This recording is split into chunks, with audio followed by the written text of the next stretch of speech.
Bienvenidos una semana más a Kanateca. Este es el tercer vídeo que publico sobre SEAT Connect. En el primero os explicaba todas las características de SEAT Connect, incluso probamos algunas de ellas. En un segundo vídeo, justo antes de vencer el primer año gratuito, os explicaba por qué iba a renovar y pagar los 139 euros que cuesta la licencia de SEAT Connect. Y en este tercer vídeo os voy a explicar por qué finalmente he decidido no renovar SEAT Connect.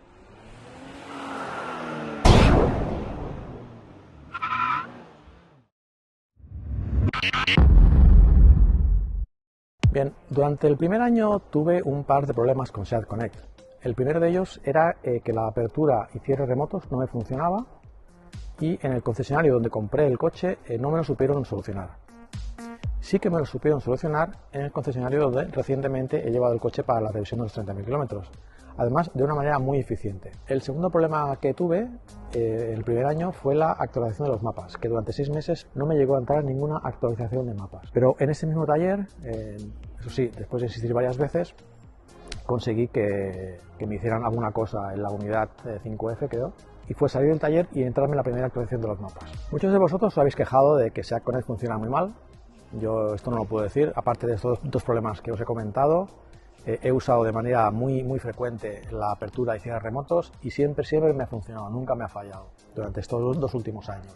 Y bien, tras 2 años de usar SEAT Connect, pues tocaba replantearse si realmente valía la pena renovar o no renovar. Entonces, la primera razón que me hacía dudar sobre renovar o no era el precio. Es decir, yo el uso que le hago a SEAT Connect, o que hasta ahora le he estado haciendo a SEAT Connect, es la apertura y cierre remotos, ¿vale? Yo vivo en una casa y muchas veces el coche se queda abierto. Cuando me acuerdo por la noche, pues desde la habitación cómodamente puedo cerrar el coche sin ningún problema. Pero realmente vale la pena pagar 139 euros.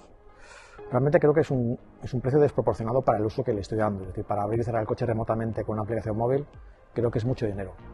Pero aún así, hay más motivos. Otro de los motivos era que durante estos 2 años yo esperaba que la aplicación, como cualquier aplicación que tenemos en el teléfono móvil, pues fuera mejorando no solo en cuanto a solución de problemas, sino de añadir nuevas funcionalidades. Pues en este caso no, todo al contrario, es decir, en esos 2 años lo único que hemos conseguido es perder funcionalidades, como por ejemplo, una que pudiese ser muy interesante era la de marcar una zona, un radio, a partir del cual si el vehículo salía de ahí, nos llegaba una notificación al teléfono, ¿vale? O incluso si el vehículo lo dejamos a alguien y superaba una determinada velocidad, también nos llevaba un aviso. Esto es una funcionalidad que hay gente que realmente le interesaba tenerla. Pues esta funcionalidad desapareció, por ejemplo. Es decir, vamos perdiendo funcionalidades en lugar de ganarlas. La tercera razón por la cual no voy a renovar SEAT Connect es por lo ocurrido en la última revisión. Es decir, es cierto que la actualización del software de infotainment no va relacionado con SEAT Connect. Es decir, si no tienes SEAT Connect te van a entrar igualmente actualizaciones de software. Cuando digo actualización de software no me refiero a los mapas. Los mapas sí que van relacionados con SEAT Connect, ¿vale? Pero la actualización de software va relacionada con problemas del vehículo, ¿vale? Bueno, a mí en estos 2 años nunca me ha entrado una actualización de software. Yo creo que tengo algún problema con la unidad 5F, pero en SEAT no me lo han querido resolver, ¿vale? Entonces, la versión actual de software que tengo, que es la 804, en la última revisión pedí que me la actualizaran manualmente, como ya hicieron en una inspección que hice al cabo de 1 año, me la actualizaron sin ningún problema, pero esta vez, por mucho que he insistido, no me han querido actualizar esta versión. Entonces yo me planteo, ostras SEAT, yo soy un defensor, entre comillas, de SEAT Connect, a mí me ha funcionado siempre bien, nunca he hablado mal de SEAT Connect, he pagado este segundo año de la licencia, y ahora te pido que me actualices manualmente la versión del infotainment, y me dices que no. Bueno, pues hasta aquí hemos llegado. O sea, son 3 motivos que cada uno por sí solo no justifica realmente dejar de usar SEAT Connect o dejar de renovarlo. Es decir, si no hubiera tenido los 2 últimos problemas que os he comentado, es posible que hubiera renovado SEAT Connect, aunque solo hubiera sido por la apertura y cierre remotos, aunque hubiera sido muy caro. Pero sumando estas 6 razones, pues al final me han hecho decir no renovar SEAT Connect. ¿Y qué es lo que voy a perder con SEAT Connect? Bueno, en primer lugar, como ya os he comentado, para mí lo más interesante era la apertura y cierre remotos, ¿vale? En segundo lugar, la actualización de mapas. Si bien es cierto que bueno, mi navegador principal no es el navegador del vehículo, con lo cual esto es un problema relativo. Sí que el navegador a veces lo uso puntualmente cuando me interesa prestar atención al navegador y ponerlo en el cockpit, ¿vale? Pero mi navegador principal suele ser Waze, en este caso, con lo cual tampoco es un problema muy grave. En tercer lugar, lo que vamos a perder es, o lo que yo pierdo también interesante, es la localización del vehículo, dónde está aparcado el vehículo, ¿vale? Aunque sí que es cierto que también con aplicaciones como Waze recuerda la última posición siempre cuando llegamos en el navegador puesto, nos recuerda la posición del vehículo.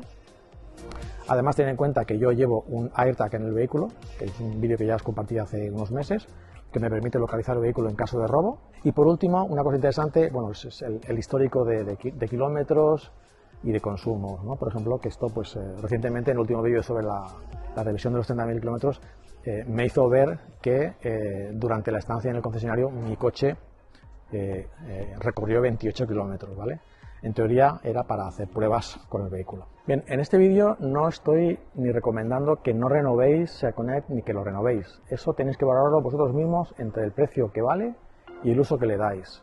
Yo en mi caso ya os he explicado los motivos por los cuales no voy a renovarlo, es decir, el tema del precio, que creo que es caro para el uso que le doy, el hecho de perder funcionalidades y el último caso, que es un poco que no está relacionado directamente, pero bueno, creo que es un servicio que se podría haber tenido el detalle de actualizarme la versión del infotainment a mano, pero eso tenéis que, insisto, tenéis que valorarlo vosotros mismos, ¿vale? No tengo estadísticas del número de usuarios que han renovado SeaConnect, pero la información que me llega a mí de seguidores que tengo es que muy pocos están renovando SeaConnect. Yo no sé si a SEAT le da igual o no le da igual, no sé si reaccionará.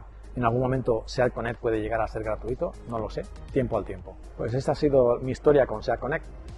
Nos vemos la semana que viene. Adiós.